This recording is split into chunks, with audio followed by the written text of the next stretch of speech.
I'm Joy Pullmann. Welcome to another edition of the Federalist Radio Hour. I'm here today with Helen Andrews. We're talking about her new book. It's called Boomers, The Men and Women Who Promised Freedom and Delivered Disaster. Provocative title, perhaps apropos, but I guess maybe it will continue to be apropos because the boomers never seem to go away. She's also a senior editor at the American Conservative. Helen, welcome. Thanks so much for having me. So Helen, well, you talk about this in the beginning of your book, but one of my, so I mean, as you mentioned in the book, as a millennial, I think we're both really aware of the fact that millennials love, for some weird reason, to hate on the boomers. But for me, that's kind of, it's kind of weird because like, we also love the boomers, like our parents are the boomers, and a lot of us are living in their basements and getting, checks for college from them and other things. So how can you explain like this weird, why do millennials love to hate the boomers while the boomers, their parents, are really have been, by a lot of standards, really great to them, giving them a lot of things that a lot of other parents didn't give their kids, at least in terms of financial support? Well, I don't know if you've noticed this as a psychological fact, but it's always the people who say that they hate their parents and that they'll never turn into their parents or be anything like them who end up growing up to be exactly like them. And I feel like that's the position a lot of millennials are in. And the most frustrating part about it is that we're still stuck in the boomers' sort of dream world. The things that they think are cool, that's our idea of what's cool. But as far as financial assistance, I do think millennials owe boomers a bit of gratitude for that. And that's one thing to mention about the book right up front, which is that it is not a boomer bashing book. It tries to be a boomer understanding book. The whole point of it, and my mission going in, was to sort out the things that have, that are the boomers' fault versus the things that are not their fault. That's really interesting because as I was reading it, I think there seems to, the undercurrent seems to be very strong. I personally think, you take a cat of nine tails to basically all of the six people that you use kind of as your epitomes of, the different kind of aspects of culture. I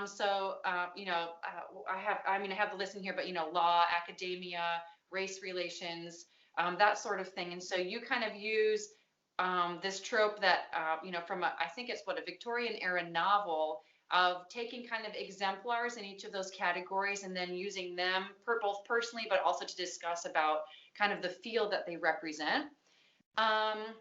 So while I was reading that, if I kind of was a little afraid, like, what if Helen, ever, probably this will never happen, but like, if you ever in the future decided to write about me, it would be really embarrassing. Because, I'm a Christian. I believe that we're all sinners. So I have plenty of flaws and sins, that anyone could find. But it really is embarrassing to have someone look at them and kind of hold up all the dirty and clean laundry at the same time for everybody to see. Well, I, as the individuals that I chose, I had to pick 6 baby boomers that I thought represented something about their generation. And I had a rule that I wouldn't pick anybody that I didn't respect. And I ended up picking a lot of people that I genuinely admire. In fact, it's almost a little frustrating to me as an author to have people think that I don't like these targets, to think that I just wrote this book to denigrate them. One of the chapters is about Aaron Sorkin, the guy who created The West Wing. And I have plenty of critical things to say about that show. And it's certainly not an accurate depiction of how things work in Washington. And he was in many ways a Pied Piper to my generation. I know so many people my age here in DC who have the jobs they have now because they watched The West Wing. And so he certainly deserves a lot of criticism for that. But The West Wing is my guilty pleasure. You know what? I'll go further than that. The Newsroom is my guilty pleasure. And that was the Aaron Sorkin show that everybody hated. But I love it. I love The Newsroom. I love Studio 60. I love everything Aaron Sorkin has ever written. So I take his work seriously, and that's why I decided to write a whole chapter about him, not because I hate him. I think, especially in that chapter, that really comes through. I was thinking, actually, I think at least among my corner of the right, and it's not just the right, it's also kind of like the anti-wokesters. I was thinking perhaps about your Jesse Jackson and your Camille Paglia chapters. I mean, I think Paglia like maybe escapes criticism from people on the right because she happens to be someone on the left who is brave enough to say some of the same things that we do. Not all, but like there's enough overlap there that kind of conservatives do the little like whipping boy, oh my goodness, someone agrees with us who, isn't conservative thing. Anyway, and so maybe there's less criticism of her from the people that I tend to read. Then, as you point out in the book, she was really, got into a war with lots of leftist feminists. Anyway, but I mean, that chapter in particular, I was thinking, wow, this is really something that I haven't read a lot of, and I really appreciate you doing that because I've had as a non-feminist, maybe, I mean, I don't know if I feel as vicious as to say anti-feminist, but really someone who would never identify as a feminist, I found that chapter, just really refreshing to read, to hear someone's not going, yeah, queen, with everything that she said in the YouTube video. I have certainly, two yes queens for Camille Paglia. So not 3 cheers, but 2 cheers. Because the kind of story that attracted me as I was writing the book was people whose arc was in some way tragic or ironic. That is, they ended up doing a lot of harm precisely because they succeeded at what they set out to do, or by pursuing the very good goal that they started out with, they ended up having an effect contrary to their intentions. And Camille Paglia is a great example because her story, ironic, is essentially one of the positions that vaulted her into fame was during the 90s, as you say, the feminist wars. She was a scourge of the second wave feminists, especially on the subject of date rape in colleges, because the Take Back the Night rallies and the second wave feminists were saying, there is no excuse ever, for any kind of sexual assault. And if you criticize a woman for, getting blackout drunk at a fraternity party, that's blaming the victim. And Camille Paglia, fought back against that, saying, if you get passed out drunk at a party like that, that's like, leaving the keys on the hood of your car in the middle of a bad neighborhood. What did you think was going to happen? But the other kind of commentary that Camille Paglia has really made her stock in trade is pro-sex feminism. She thinks that we must all be a lot more sexually open. Right. And you know what? Because that's a classic baby boomer thing, right? They're sexually liberated. They had the sexual revolution. But the ultimate result of that has been a lot of unwed mothers and a lot of millennials who can't get commitment out of their partners and a lot of sexual assault and the Me Too movement. And I want to go to Camille Paglia in turn and say to her, what did you think was going to happen? So she called her feminist opponents naive in the 90s, and she was right about them. But she was also naive in ways of her own. Right. And I think it's interesting. Anyway, that kind of dynamic that you just described, talking about her now, is, I think, basically the undercurrent that is your whole book. Basically it's kind of, which is really interesting right now to think about in light of current events with this whole, I don't know, what to say, like this purge about Trump, this whole post-Capitol riot sort of thing, basically people pursuing something that they think is good, and the tragic, it's kind of like makes me think of an ancient Greek tragic figure. I don't think they're that great, maybe, but like, the idea is they're going for the stars, and their very act of attempting to get it is actually what leads to their downfall. So wow. No, that's the essence of every great tragedy. The first chapter in the book, the one that I made my lead-off hitter, was the chapter about Steve Jobs. And he was someone who had a very kind of boomerish mission to his company, because he wanted computers to liberate human creativity. And that was if you look at any Apple ad campaign, that's what it's all about. It's not about the computer making it easier for you to do your taxes. It's about expression and self-expression and unleashing your inner genius. Right. And Steve Well, Jobs, just everyone else to make yourself look cool and creative, just like everyone else. Yeah. right. So, But, well, the ultimate effect of putting a computer in everybody's pocket is not so much to make everybody a creative genius in the way that Steve Jobs would have predicted. It's people playing World of Warcraft for 13 hours a day. It was supposed to set us free, but as I look at the various addictions that people in the millennial generation have, many of which are to screens, whether it's video games or pornography or whatever, it ended up enslaving them, this mediating our entire existence through computers. And that's another, he harmed the world by his very success and by his very vision. That's what Steve Jobs did. And so that makes me think, what's behind that, right? So is behind that just the very basic truth that intentions do not ensure, good intentions don't ensure good results? Like that, is that it? It's more than that. It's and again, you've got to give credit to the Greeks because they knew about this 3,000 years ago. It's hubris. It's arrogance. Boomers thought they could remake the whole world, and it turned out that they, did not. They are not gods. They do not have a godlike power to create the world, recreate the world. One of the things that the boomers really celebrate themselves for is, like I said, the sexual revolution. And they say, well, yeah, we invented the pill, right? And it was because of this medical revolution that we got our sexual revolution. And so, yeah, we did manage to rewrite the rules of human biology. So, but I just saw a statistic, the Institute for Family Studies just put it out, saying that 25% of millennials are now on track to have no kids. Oh my. Now, if you poll women and ask them, do you want to have kids? How many kids do you want to have? The percent that respond, I want no kids, is generally about 5%. Right. So the number of millennials who will end up with no kids is 5 times more. That's 20% of millennial women of kids who are going to end up having no kids, not because they don't want them, but because they just couldn't get it together to get commitment from their partner or a stable job or whatever. And that goes back to the boomers because they got very good at controlling one side of fertility, about not having children when they didn't want them. But they are now confronting the fact of human biology that we haven't gotten all that much better at making children arrive when we do want them.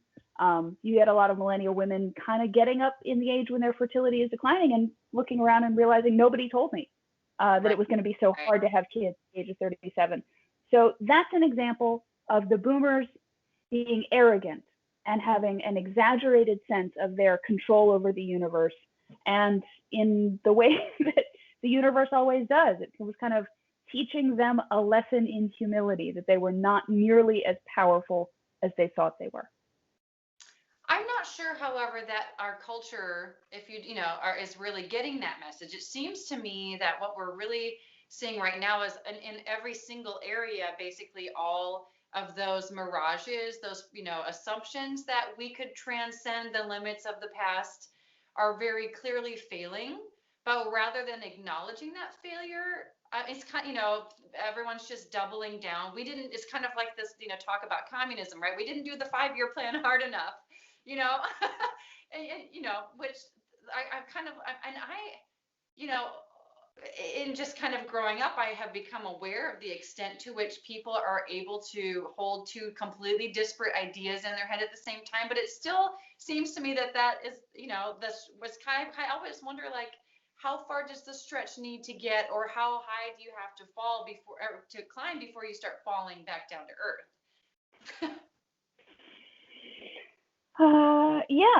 Yeah. Well, because I just think, by the time, millennials are not having kids, rather than saying, wow, maybe, pursuing my career first at the exclusion of everything else and just saying, screw men, who needs a man, like a fish needs a bicycle or whatever, you would start shouting to, younger generations, don't be like me, don't be like me. But instead, kind of like you said, the older millennials, have followed that script, and it's really not working for them, just like become really bitter and get these positions at publications, and they just like continue yelling at everybody.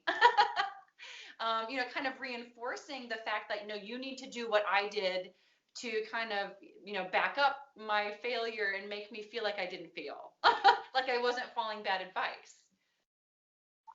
You're exactly right. And the example of the phenomenon you have just described that always confuses me is psychiatric medication. One thing I talk about in the book is that, a huge boomer revolution was in drugs. Before the 1960s, you would not have found marijuana on a college campus. Right. Before the 1960s, you would be very unlikely to encounter even something as mild as pot, unless you were like a jazz musician or something. You definitely wouldn't encounter any heroin or cocaine. And so the fact that we now have, entire swaths of the country where basically everybody knows someone who is addicted to or dead from hard drugs would be incomprehensible. But I tend to see that drug revolution of illegal drugs going hand in hand and being in many ways indistinguishable from the boomer revolution in psychiatric drugs. Because it's no coincidence. Go ahead. Yeah. Well, it's just no coincidence that the huge explosion of Ritalin and ADD and ADHD diagnosis occurred in the early 90s, which is when the boomers had young kids. Yes.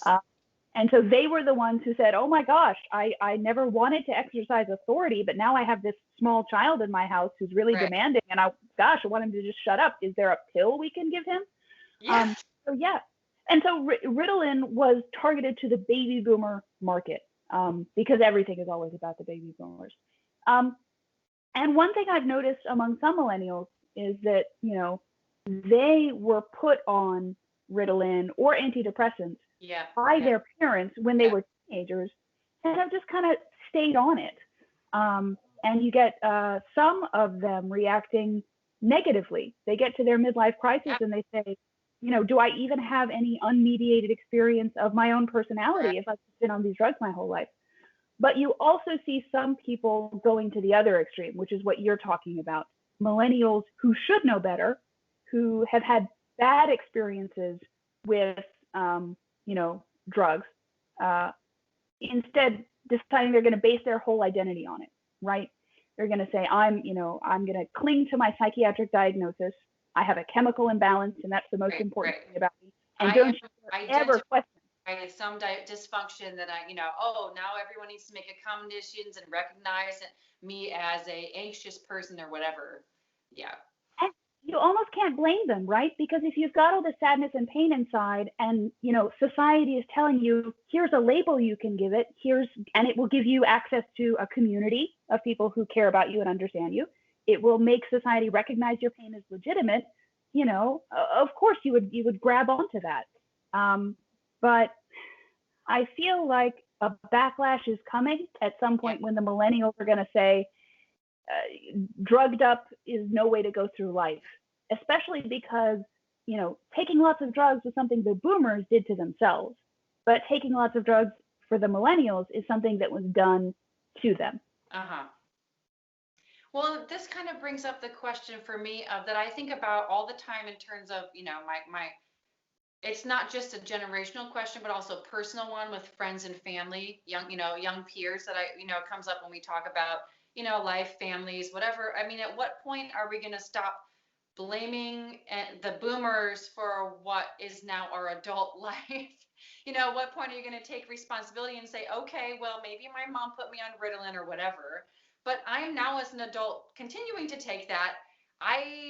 I'm a legal adult. I can make other choices. I can, figure out a plan for coming off of it or other ways of managing my life. And instead, many people just prefer to continue, pointing fingers. I mean, this is a cultural thing. It's a human thing.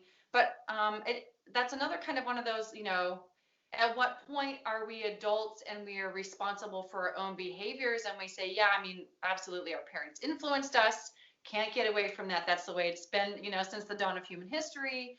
But now I'm an adult and I am going to be responsible and start making my own choices. I don't see a lot of that sort of like maturity really happening, but I just feel like the immaturity is perpetuating itself more.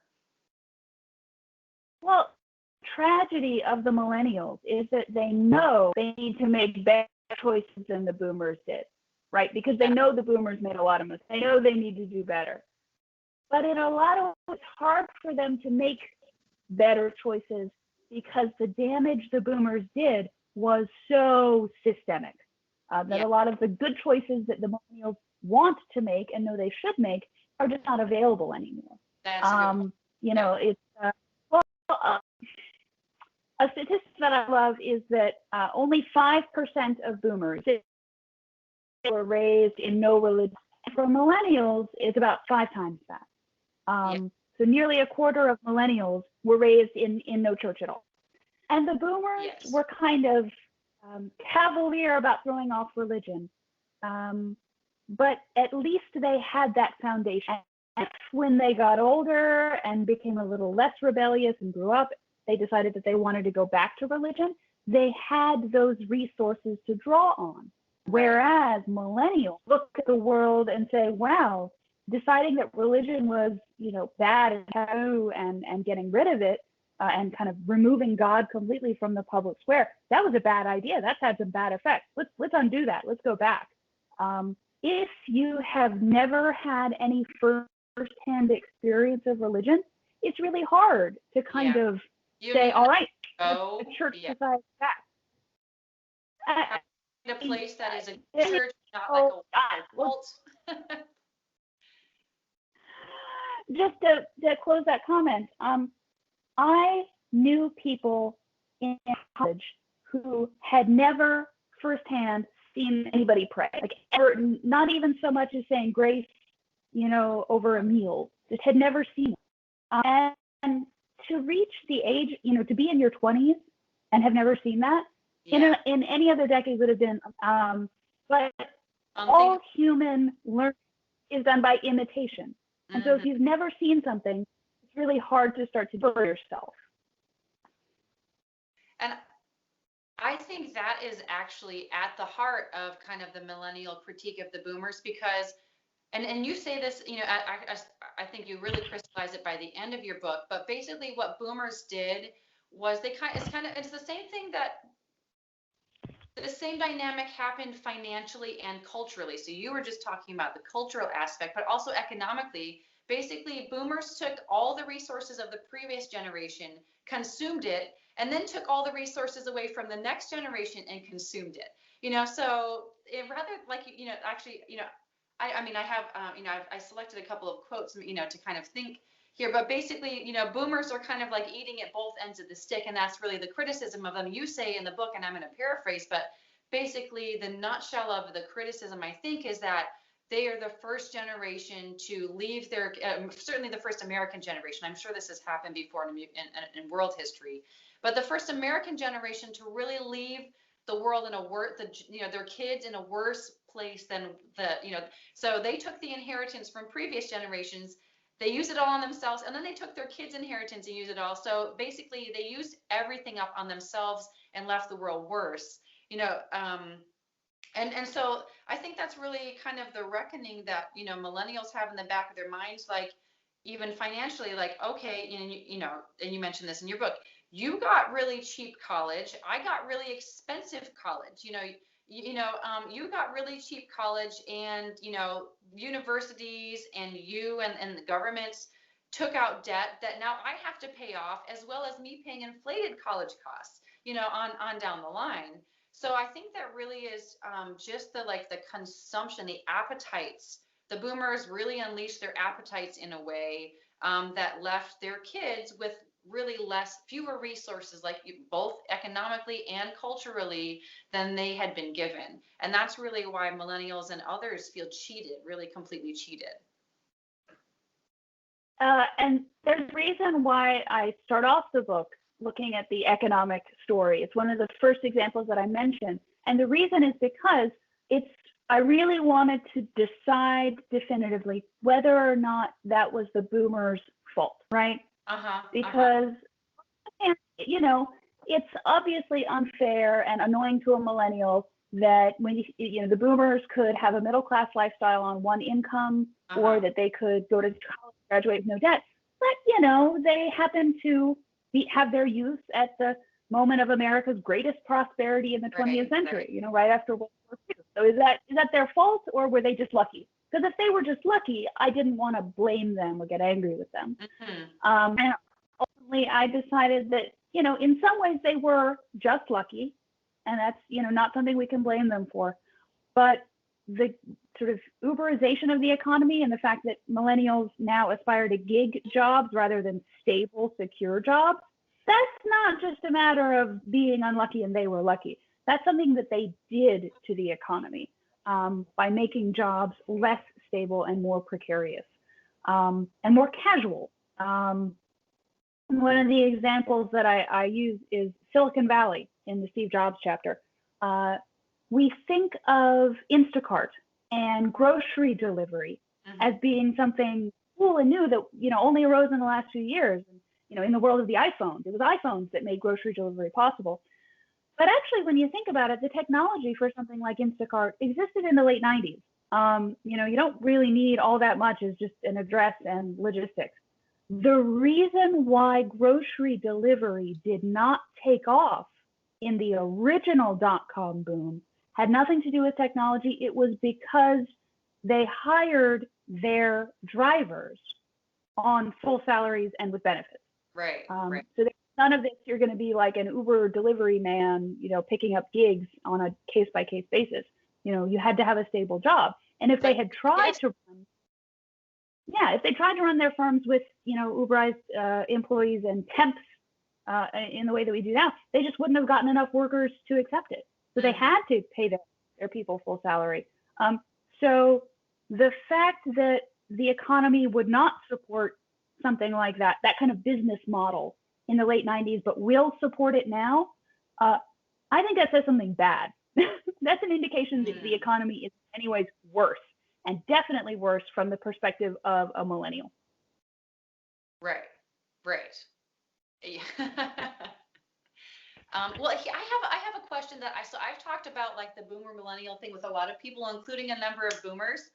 And one of the things that I've heard from the boomers is, I don't really feel it's fair to kind of label me. It's kind of sort of the same problem you almost have with identity politics, to kind of like just throw me into a basket because of my age, you know, or, you know, because of the time I was born, and say, you know, I hold some culpability for this world when I didn't vote for these policies. You know, I've been responsible. I've advised my kids to avoid debt. And of course, those would be the type of boomers that I, you know, as a conservative, more likely to hang around with. But what do you think about the criticism that, you know, it's really unfair to kind of critique people as a generation, kind of ascribing moral faults to people who may have spent, you know, their entire life objecting to, you know, turning people into digital serfs, say, like you're just talking about with Instacart, or taking away or inflating college, or pushing more people who aren't a good fit for it into it, and so on and so forth. That's definitely the reason why I structured the book the way I did, because I don't like talking in generational terms. I mean, that sounds funny to somebody who's just written a book called Boomer. I feel like you've been doing that this whole time. Yeah, I take it all back. No, it's I don't like generalizations, because, as you say, there are a lot of people of whom generalizations are not true. So I wanted to ground it in specifics and just keep things really concrete. So it's entirely possible that a boomer will read this book and say, I don't see myself in Camille Paglia or Jeffrey Sachs, the economist, or Sonia Sotomayor. But I hope that any reader will at least acknowledge, or at least will see, that each of these 6 people does capture something about the boomer experience. Maybe not something universal, but something representative. That's interesting. I've also heard, you know, people just, talk about, I mean, there's also some kind of moral pitfalls in critiquing your parents. I'll just pause. Oh, nice. Yeah, sorry, the light was dying. Let me move the desk a little bit, and then, sorry, we can start again.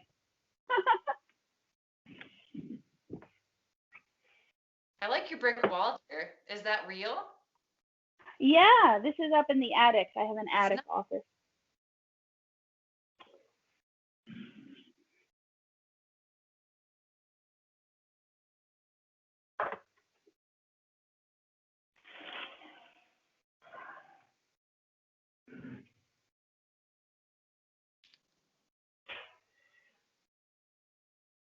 Tell me when you're ready. Okay, I've got a little bit of backlighting, but I think this is the best we're going to get. So, yeah, let's go ahead. Great.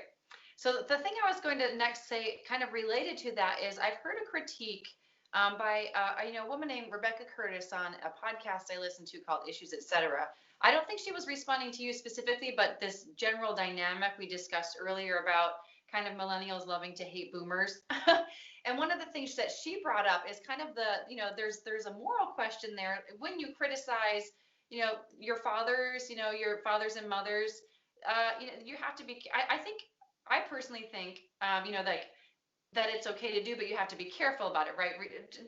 There is an honor your father and mother, commandment for a reason, and it's not only just morally required for people of the Christian faith, but also generally an old principle about respecting your elders. So what for you are kind of the ways that you try to, I assume, stay within those bounds, be really fair, but at the same time, not just holding your fire and never saying anything about this important question simply because of that dynamic?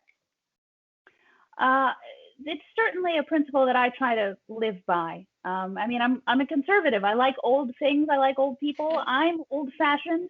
I've tried to write an old-fashioned book. But honestly, I think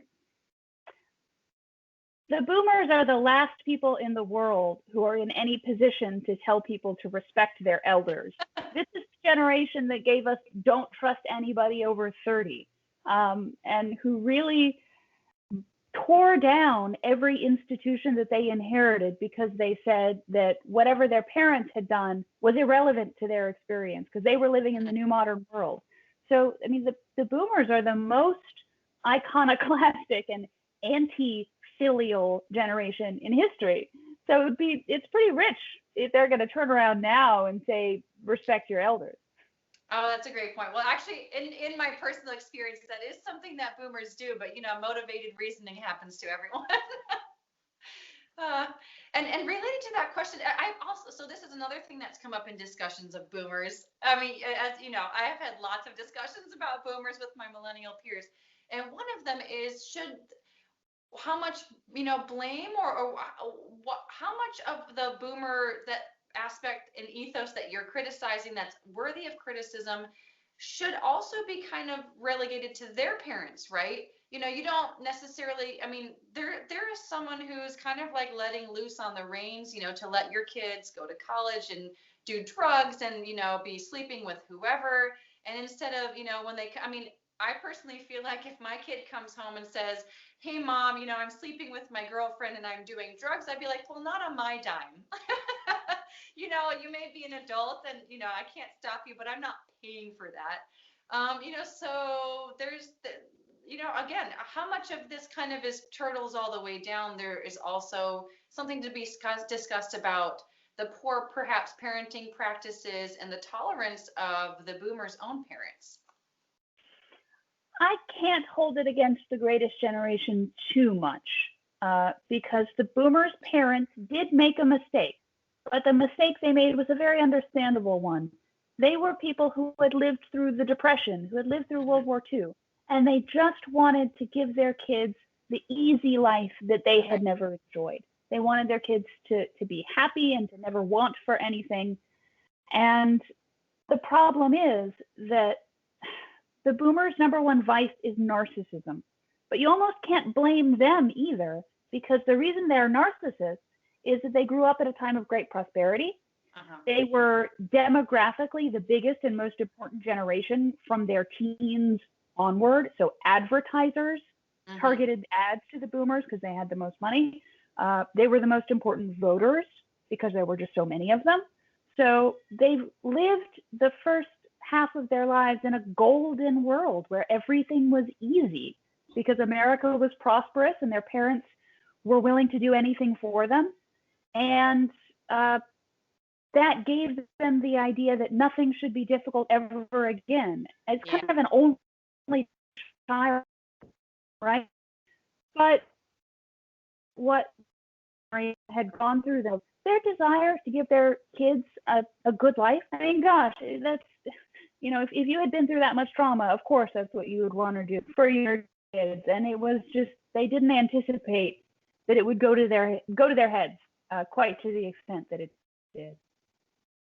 So, I mean, I think those points are fair, but also I have in the back of my mind, are you kind of trying to basically have your cake and eat it too here by saying, well, they're just subject to forces of history, but at the same time say, oh, well, also they're a bunch of arrogant, narcissists who threw out all of their tradition and believe they could just make the world anew, right? Is there like an inconsistency there, with you talking about historical forces? Are they a prisoner of historical forces, or do we all have some agency here, and that agency is the basis for fair criticism, what you choose to do with that agency? That's exactly right. And that's another reason why I'm so relieved and glad that I focused this book on individuals rather than generalizations, because each chapter is, somebody's life story.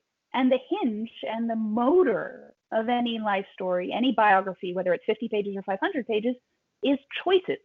And so I wanted to look at the choices people made.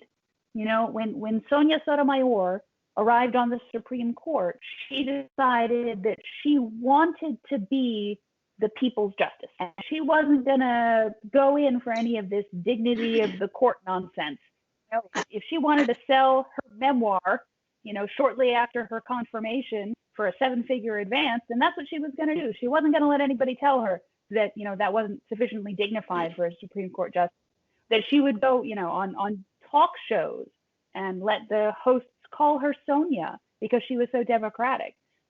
She chose to make that her public persona. I think that choice reflects a boomer obsession with being a victim and with your own personal psychodrama as being the most important thing about you. And it's symptomatic of a lot of really bad boomer pathologies. But the truth is that that's what she wanted to be. So yeah, in every chapter, it's all about the choices people make within circumstances that are externally determined. Right. So maybe kind of the old, adage, life deals you the cards, but you choose how to play them. So there's a little bit of the both and going on there. So history may have, and previous generations and circumstances may have created conditions that make it more easy to be a narcissist. But if you take the bait, that's still on you. All right. Yeah.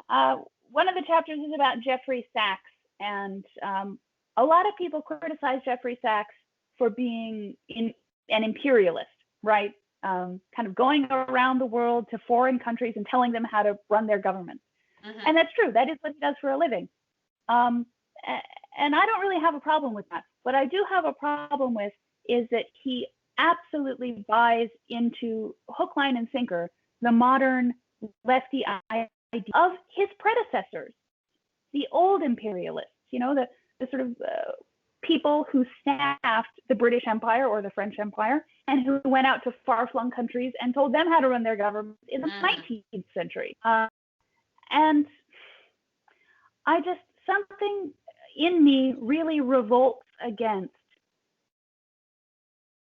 people who show contempt for their when they are carrying on the same tradition, right? Hypocrisy, right? And kind of insulting your ancestors for the very thing that you are doing.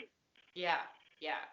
And that, again, that's endemic, I would say, I guess around in our whole culture now, but it also seems to be one of the, maybe, I don't know if, I'm trying to avoid talking general relations and it's impossible. So, maybe, but the boomer generation really did see the apex of if you throw out the old sins, adultery isn't adultery, gluttony, drugs aren't gluttony, avarice, greed, consumption, all of that, it's a new world. We can do whatever we feel and we'll just justify it. I guess then the only thing you have left to kind of get people on this hypocrisy, which, and the, as so at the same, anyway, so at the same, and that is very, very evident in your book of, all of these characters that you're talking about. Just it's yeah, the irony and the hypocrisy is thick. Yeah, very thick. I wanted to I would like to, just before we close out, turn from the general to the particular, because I'm actually I'll read you back a bit of your book.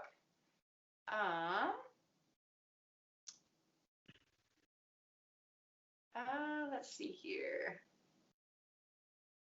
Oh, here we go. Okay. So I'm going to read you back a bit of your book and then just ask you more to talk about it in terms of your personal life. So yeah, I'll just do that just because I'm curious. And I also think, at some point we have to move on from the boomers, right? Maybe your book could be, a little bit of our psychological, putting the boomers to rest and like letting new people and new generations come to the fore. Because one of the things that I believe that you talked, last time you were on the podcast, you talked with Ben Domenech about is like the boomers also are not like really relinquishing power or passing the torch on to the next generation. I think we've had, is it 4 boomer presidents, and they're getting older and older and older, and at some point you need new ideas and, other people to try out their leadership skills. And I just wonder if that's because the boomers have so evidently failed that they're kind of like, no, let me just, give me 5 more years for my 5-year plan. I promise it's really going to work now. And they, but so let's move maybe, to then dealing with the world that they gave us a bit here. Anyway, so I'll quote you. So I wanted to figure out where the boomers had really departed from historical norms and done irreparable harm to Western civilization versus where they just happened to be lucky or millennials unlucky, as you mentioned earlier. So in the case of the 2 income trap, for instance, I do think boomers are to blame. They are the ones who hustled mothers into the workplace with the false promise that wage work was the only way to be independent and self-actualized, and that shock to the labor market killed the family wage. So, related to that 2 income tract aspect of your criticism there. So, as we discussed before the show, I believe it's your first child that you recently welcomed with your husband, correct? And he's 3 months. Right. 3 months ago. Yep. So tell me more, as a member of the younger generation, rather than buying into that kind of boomer lie, how has your baby changed your life, personally and professionally?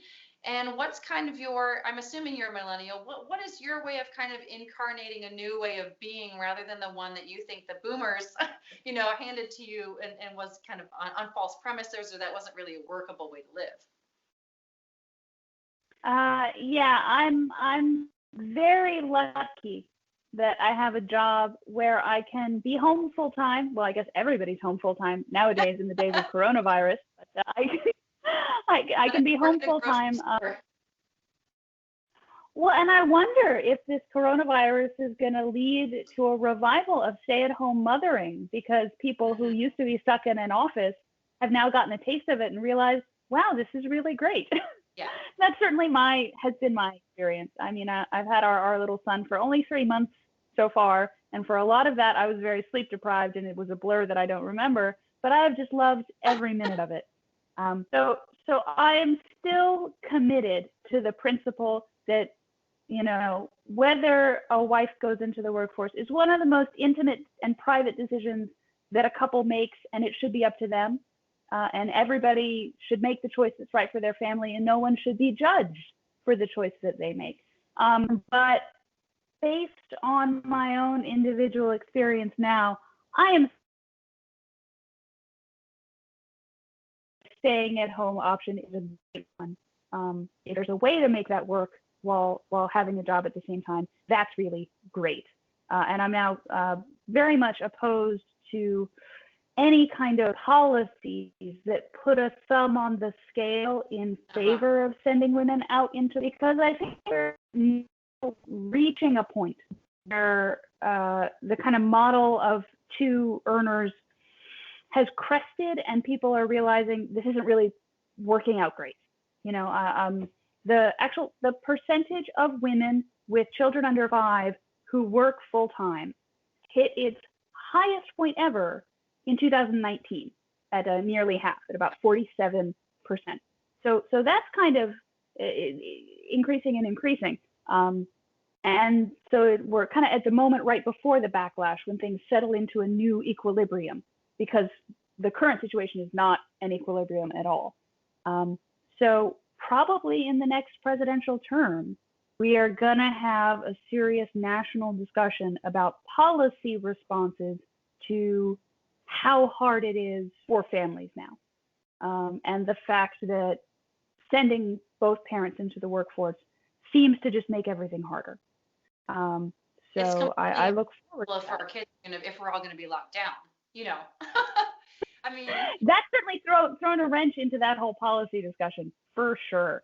But I do hope that, there was a long time when politicians would brag about increasing female workforce participation, right?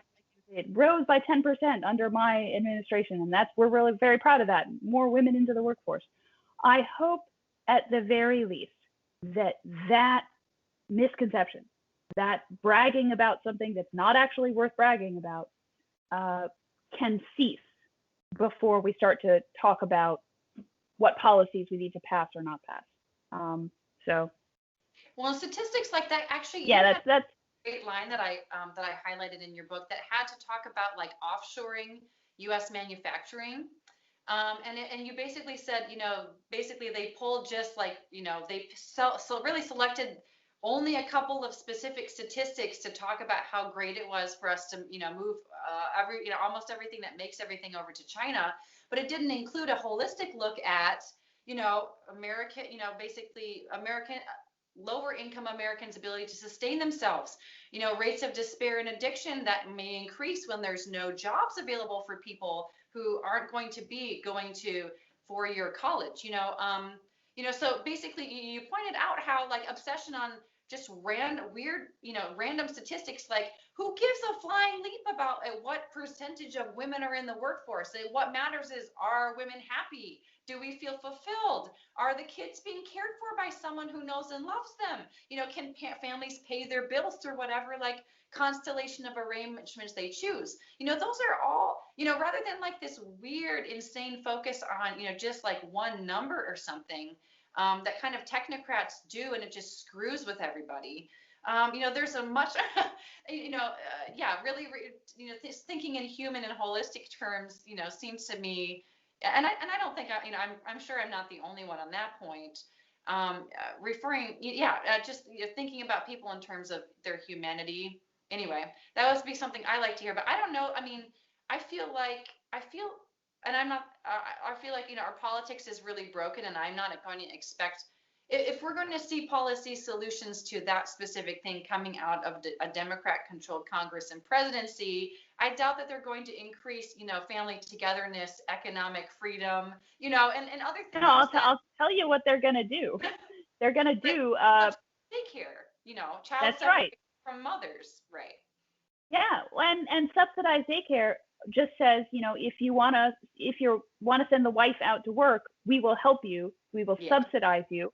But if you want to stay home, you get nothing. Right. And that's not, I very, very many, that cuts, the majority of women really completely out of what our priorities and desires really are.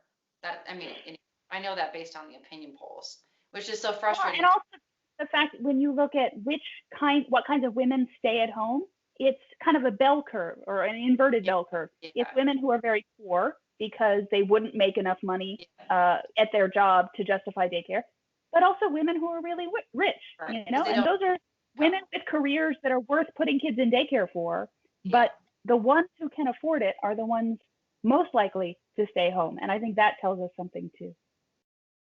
Are there any other sort of things where you think, and there's a lot there's a lot of desire for new solutions and new kind of thinking that kind of relates to this flexibility we're talking about on this specific issue.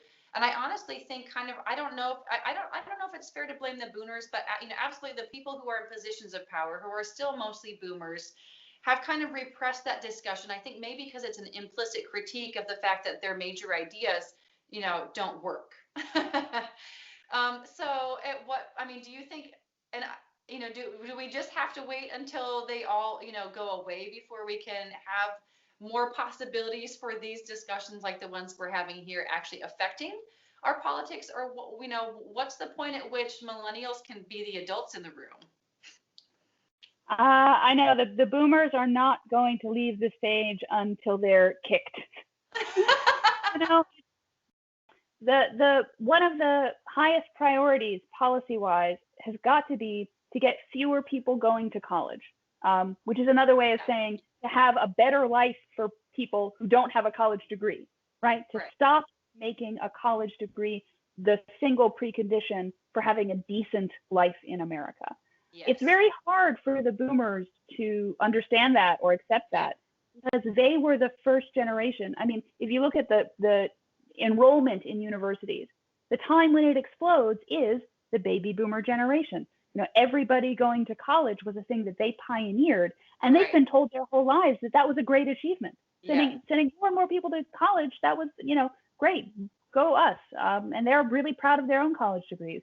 So because they have that experience, and that's what everybody going to college means to the boomers, I think it's going to be very hard for them to even wrap their heads around the idea that making fewer people go to college would probably be a much better policy goal right now. But like that mental calcification is really destroying the lives of millions of people, and it's not the only one. Yeah, that's absolutely true. Yeah. Yeah. And okay, you're just putting up your hands. You're just saying we're just stuck with these people. Yeah, I think that's the thing about boomers. They are resistant to change. But who knows? My book will persuade them, and this will they will change their minds and see all the terrible things that they've done. That would be great. Well, well, for all of you listeners and viewers, I loved the book. The writing is wonderful. I couldn't put it down. I kept staying awake at night. It was my bedtime reading, so I kept saying, just a few more pages, just a few more pages. So, really, Helen, I love your writing. So regardless of how you feel about the boomers, you'll enjoy the book. It's called Boomers, the Men and Women Who Promised Freedom and Delivered Disaster. I'm sure you can get it at all the usual places. It's from, major publisher, Penguin Sentinel. So anywhere you like to buy books. I like Indie. Better World Books is my favorite source. I'm sure you can get it there, but all the other places as well. Thank you for joining me, Helen, on the Federalist Radio Hour. Thanks for having me.